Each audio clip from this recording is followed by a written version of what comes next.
عزوز سلامتنا تقبلوا نايزا زينا تقرنيا 24 يوتيوب شانل تخطاتلتي كما يتصنحوا نلوم معلت زحارنا يوم زيناتات بخمس الساعة كغرو يوم حبيركم ناتصنحوا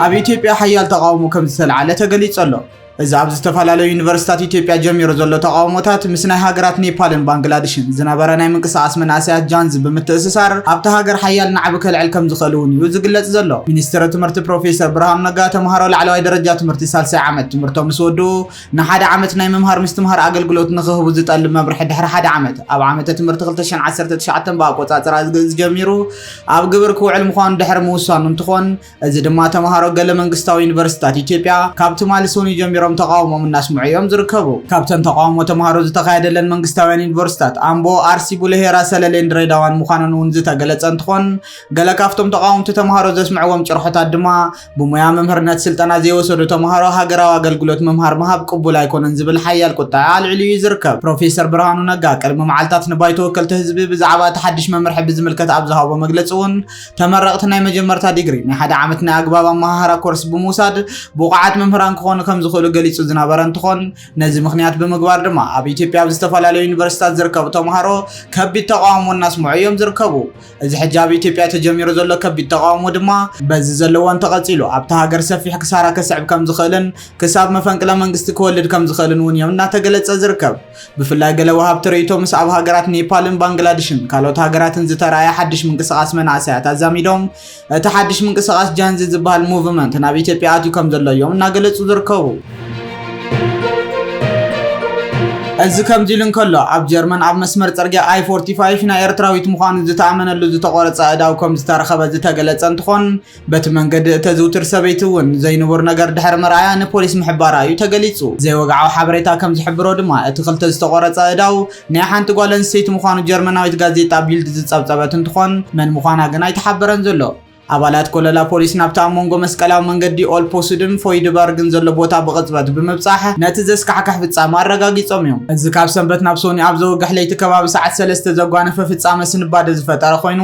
መርመራን ከባቢያዊ ተፍትሽን ንምክያድ እቲ ጽርግያ ክሳዕ ንጎ ከም ዝተዓጸወ እውን እዩ ተገሊጹ ቤት ጽሕፈት ዓቃቢ ሕጊ ናይታ ግዛት ግን ክንደይ ክፍለ ኣካላት ተቆሪጹ ከም ዝተረኸበ ብልክዑ ዓላካ ተዘይገለጸ ኣብ ኣሰራ ጻብዕቲ ብዝተገበረ መርመራ ግን ናይ ሓንቲ ኤርትራዊት ጓል ኣንስተይቲ ምዃኑ ከም ዝእመን እዩ እታ ጋዜጣ ሓቢራ እያ እቲ ዕዳው ብኸመይ ኣብቲ ጽርግያ ጸኒሑ ዝተፈለጠ እኳ እንተዘይየሎ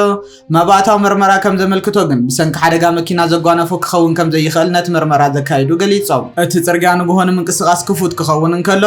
ምርመራ ናይቲ ዘስካሕካሕ ፍጻመ ግን እናቐጸለ እዩ ዝርከብ أفلم عوارح نايز عمد كاب إرتران سدرابيت زتولد ودش دش عمد باولس داويت كاب بيت مرتوتيو نمعلت الدحر متفاو أب كباو ويل برقاب زر كفلق ميتو كم زترخباو ونزر الساعة يكونا لعلو هاي كوميشن حبرات هاجرات UNHCR أب كلتشان 24 أوزو صوت صاب لعلي 683 شح إرتراويان سدتنياتات حتى التعوان أب زتفل عليها هاجرات زتمزقو انتخونو جرمن دم أب أوروبا 71 إرتراويان سدتنياتات بمقبل أب كريم تتسرع هاجريا أب زحاك أب زوم سدتنياتات ካብ ሃገሮም ወጽዮም ናብ ገረባብቲ ሃገራት ንምስጋር ካብ ወጽኢሉ ሓደገኛ ጉዕዞ ሰሃራን ማእከላይ ባሕርን ተሳጊሮም ናብ ኤውሮፓ ዝኣቱ እንትኾኑ ፍሉይ ወኪል ሕብራት ሃገራት ኣብ ጉዳይ ሰብኣዊ መሰላት ኤርትራ ኪኢላ ሓጊ መሐመድ ዓብዱሰላም ባቢኸር ብ16 ሰነ ኣብ ጀኔቫ ኣብ ዘቕረቦ ጸብጻብ እውን ኩነታት ኤርትራ ከም ዘይተመሓየሸ ገሊጹ ነይሩ እዩ ተቃውሞም ዝገልጹ ሰባት ምስዋር ገደብ ኣልቦ ሃገራዊ ኣገልግሎትን ዘይሕጋዊ ማሰርትን ይቕጽል ከም ዘለውን ዝጠቐሰ ኪኢላ ሓጊ መሐመድ ዓብዱሰላም ባቢኸር ነዚ ሲዕቡን ወከልቲ ዓባይ ብሪጣንያን ሕብረት ኤውሮፓን መንግስቲ ኤርትራ ዝፍጽሞ ዘሎ سبعة مسألة دو كبلن لو تخجبرن صوي عم نيرم يوم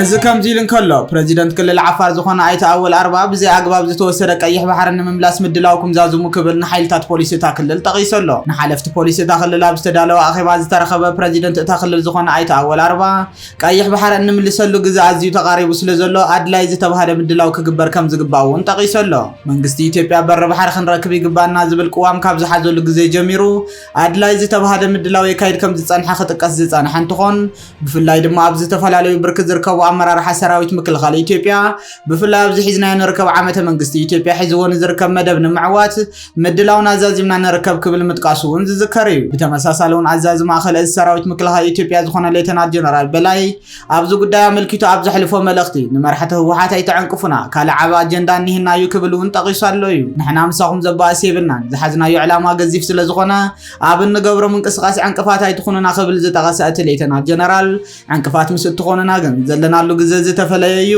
ኩናት ከምቲ ንስኹም ትፈልጥዎ ዘይኮነስ ብሳይንስ እዩ ዝካየድ ክብል እውን እዩ ከጠንቀቕ ተራእዩ እዚ ከምዚ ኢሉ እንዳሃለወ እዩ ፕሬዚደንት ክልል ዓፋር ዝኾነ ኣይተ ኣወል ኣርባ ንሓይልታት ፖሊስ እቲ ክልል ቀይሕ ባሕሪ እንመልሰሉ ግዜ ይቃረብ ስለ ዘሎ ተዳለዉ ክብል ንኩናት ዝዕድም መልእኽቲ መሓላሊፉ ዝርከብ ዘሎ በዚ መንፅር መንግስቲ ኢትዮጵያ እውን ፖሊሳትን ከይተረፈ ዘሎን ዘየሎን ዓቕሙ ፀንቂቑ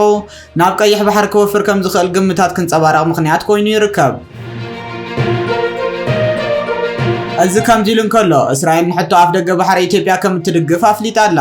እስራኤል ነቲ ኢትዮጵያ ዘቕረበቶ ሕቶ ኣጠቓቕማ ማይ ኣባይን ወደብ ከም እትድግፍ ኤምባሲ ኢትዮጵያ ኣብ እስራኤል ኣፍሊጡ ኣሎ ኣምባሳደር ኢትዮጵያ ኣብ እስራኤል ተስፋይ ታይ ዝበዝሕ ስራሕቲ እቲ ኤምባሲ ሃገራዊ ረብሓታት እታ ሃገር ንምስጓም ዘተኮረ ምዃኑ ብምግላጽ ሓደ ካብ ሃገራዊ ረብሓታት ምስ ኣጠቓቕማ ማይ ኣባይን ጉዳይ ወደብ ኢትዮጵያን ዝተኣሳሰረ ስለ ዝኾነ ኣብዞም ክልተ ጉዳያት ኣተኪርና ኢና ንሰርሕ ዘለና ብምባል እውን እዩ ጠቒሱ እቲ ኣምባሳደር ከም ዝበሎ ኣብ ታሪክ ንድሕሪት ተመሊስና እንትንርኢ እስራኤል ኢትዮጵያ ወደብ ዘይብላ ንኸይትኸውን ትሰርሕ ከም ዝነበረትን እዚ ድማ ንረብሓ ኢትዮጵያ ጥራይ ዘይኮነስ ንረብሓ እውን ከም ዝኾነ እዩ ገሊጹ ወሲኹ እውን ኢትዮጵያ ካብ ወደባዊ ጥቕሚ ብዝረሓቐትን መጠን ጉዳይ ቀይሕ ባሕሪ ግዛኣት ሃገራት ዓረብ ከም ዝኾነን እዚ ድማ ንእስራኤል እውን ሃሳይ ከም ዝገብሮን እዩ ሓቢሩ እስራኤል ካብ ዘመን ሃፀይ ሃይለ ስላሴ ኣትሒዛ ንኢትዮጵያ ወተሃደራዊ ታዕሊም ትሕግዛ ከም ዝፀናሕቱ ብምግላጽ ኣብቲ እዋን እቲ ነበልባል ዝበሃል ሰራዊት ኢትዮጵያ ብእስራኤላውያን ይስልጥን ከም ዝነበረ እውን እዩ ኣዘኻኺሩ ብተወሳኺ እስራኤል ሓይሊ ኣየር ኢትዮጵያ ንምሕያል ዝስራሕ ስራሕ ከም እተሰላስልን ኤርትራ ካብ ኢትዮጵያ ናጽነት ድሕሪ ምውፃኣ ኢትዮጵያ ካብ ዋንነት ክልተ ወደባት ማለት ምጽዋዕን ዓሰብን ናብ ወደብ ኣልባ ከም ዘቐየረቱ እውን እዩ ገሊጹ ብተወሳኺ ኢትዮጵያ ኣብዚ ሕጂ እዋን ብሕጋዊ ሰላማውን ዲፕሎማስያውን ኣገባባት ወናኒት ኣፍ ደገ ባሕሪ ንኽትከውን ትፍትን ከም ዘላ ብምግላጽ እዚ ናይ ኢትዮጵያ ሕቶ ድማ እቲ ኤምባሲ ኣብ ዝረኸቦ ኣጋጣሚ መብርሂ ከም ዝህብ እውን እዩ ኣረዲዩ ስለዚ እስራኤል ንሕቶ ኢትዮጵያ ምውናን ኣፍ ደገ ባሕሪ ትቃወመሉ ምክንያት የብላን ዝበለ እንትኾን ኢትዮጵያ ናብ ገምገም ቀይሕ ባሕሪ እንተተመሊሳ ሓደ መሻርክቲ ሃገራት ስለ ዝኾናን ካብዚ ብተወሳኺ ድማ እስራኤል ንኢትዮጵያ ከም ቀንዲ ምንጪ ኣታውያ ስለ እትርያን ምስ ካልኦት ሃገራት ኣፍሪቃ ዘለዋ ርክብ ንምሕያል ክትሕግዛ ከም ዝደለየትን እውን እዩ እቲ ዝረኸብናዮ ሓበሬታ ዘመላኽት እዚ ከምዚ ኢሉ እንከሎ ብወገን ኤርትራ ብዛዕባ ጉዳይ ዓሰብ ንወራር ተዳልዮም እዮም ዝብሉ ተኸታተልቲ ክስታት ኣብ ዝስማዓሎም ዘሎ እዋን ካብ መንግስቲ ኢትዮጵያ ድማ ካልእ መልሲ ተዋሂበሎ ካብ መንግስቲ ኢትዮጵያ ዝክስ ዝነጽግ መልሲ ዝተዋሃበ እንትኾን ኣፈኛ ሚኒስትር ጉዳያት ወጻኢ ኢትዮጵያ ኣምባሳደር ነብዩ ተደላ ድማ ብዛዕባ እዚ ጉዳይ እዚ መግለጺ ሂቦሎ ኣፈኛ ሚኒስትር ጉዳያት ወጻኢ ነብዩ ተደላ ኣብ ወግዓዊ ኤክስ ገጹ ኣብ ዝጸሓፈ መልእኽቲ ሕቶ ኣፍ ደገ ባሕሪ ኢትዮጵያ ምስ ፍሕፋሕ ወይ ድማ ምድላው ወራር ኣይኮነን እዩ ዝበለ እንትኾን እቲ ኣፈኛ ሚኒስትር ጉዳያት ወጻኢ ነዚ ክገልጽ ከሎ ኢትዮጵያ 130 ሚልዮን ህዝቢ ዘለዎ ዓባይ ሃገር ምዃና ብምግላጽ ህልውና እታ ሃገር ድማ ኣብ ምውናን ኣፍ ደገ ባሕሪ ዝተመስረተ ምዃኑ እዩ ኣመልኪቱ ወሲኹ እውን እቲ ኣምባሳደር ዕቤትናን ምርግጋእናን ኣብ ዘተኣማምን ምውናን ኣፍ ደገ ባሕሪ ዝተመስረተ እዩ ዝበለ እንትኾን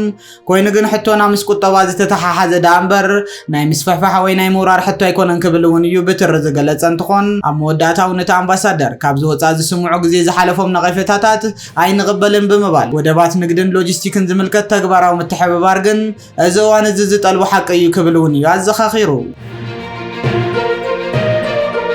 ኣብ መወዳእታ ኤርትራ ድሮናት ተእቱ ከም ዘላን ንዞባ ቀይሕ ባሕሪ መልክዑ ክልውጦ ምዃኑን እውን እናተገለጸ እዩ ዘሎ ኤርትራ ናይ ኢራን ድሮናት ተእቱ ከም ዘላ ዝገለጸ ናይ ሆርን ሪቪው ዓንቀጽ ወደባት ኤርትራ ብፍላይ ወደብ ምጽዋዕ መራገፊ ድሮናት ኮይኑ ከም ዘሎ ትማል ኣብ ዝዘርግሖ ጸብጻብ ኣፍሊጡ ኣሎ ኤርትራ ካብ ኢራን ድሮናት ተእቱ ከም ዘላ ዝገለጸ ናይ ሆርን ሪቪው ጽሑፍ ዞባ ቀይሕ ባሕሪ ሓንሳብን ሓዋሩን ክቕየር ከም ዝኽእል ዘፍለጠ እንትኾን እቲ ጽሑፍ ከም ዘመልክቶ እውን ኤርትራ ድሮናት ምዕዳጋ ምስቲ ኣብ ኢትዮጵያ ክረአ ዝጸንሐ ናይ ድሮናት ሸመተን ምፍራይን ተኣሳሲሩ ነዚ ዞባ ኣብ ዘይወፅእ ግጭት ከእትዎ ከም ዝኽእል ብምእማቱ እውን ክፍለጥ ተኻኢሉ ኣሎ ብኻልእ ወገን እውን ኢራን ኣብ ጎኒ ኤርትራ እስራኤል ድማ ኣብ ጎኒ ኢትዮጵያ ክስለፋ ይረኣያ ብምህላወን ኣብቲ ዞባ ፕሮክሲ ዋር ወይ ድማ ናይ ውክልና ውግእ ንኸይውላዕን መወዳእታ ናብ ዘይብሉ ኩናት ንኸይእቶን እውን ዓብ ስኽፍታ ፈጢሩ እዩ ዝርከብ